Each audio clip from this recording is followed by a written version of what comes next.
welcome to Truth Talkin' Thursday. This is Jim. I'm Jane. And I would like to express my sincere condolences for the loss of lives of those 10 hockey players, between, I believe they were between the ages of 17 and 21. The tragedy, and it wasn't just them either. The coaches and the bus driver, all of the 26 people, I think it was 26, that lost their lives on that horrific bus crash. I cannot imagine the depth of loss and the tragedy that everyone who knew them is experiencing.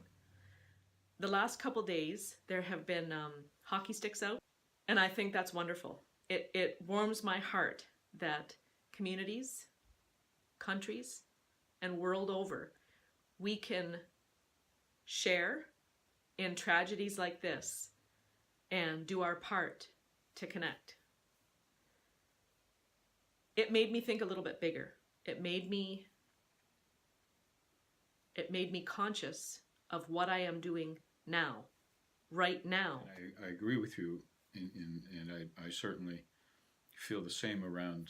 I can't fathom what it would be like to be a parent to hear that news, or a friend, or a neighbor, or a relative, or grandma, or grandpa, anybody like that would hear the phone ring and pick it up and have somebody tell you that that's what's happened. I can't imagine. I would lose my mind, I think,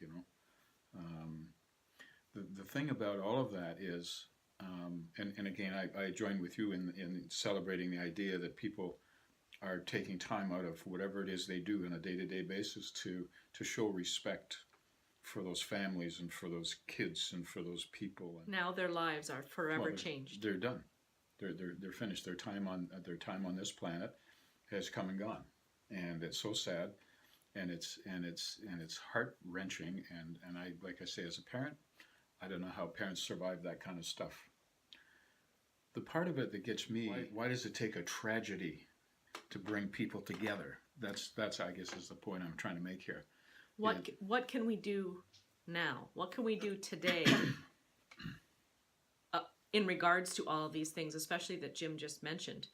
There are so many people that struggle with things. Jim and I have talked the last couple of weeks about depression and anxiety and mental illness, and how what a big balloon that has become.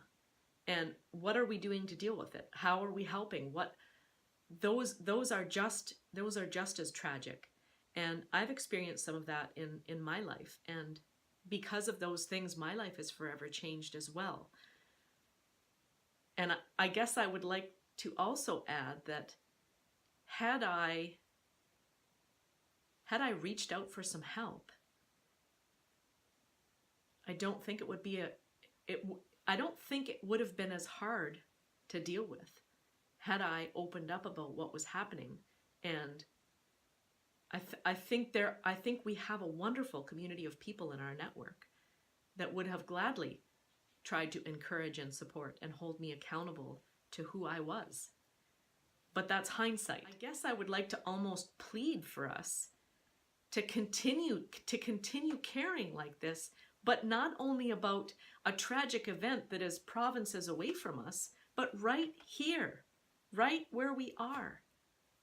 Who is struggling that we can help? Who is struggling that we can just love? We have no idea what the person next to us is struggling with. True. That's so true. We have a clothing boutique coming up.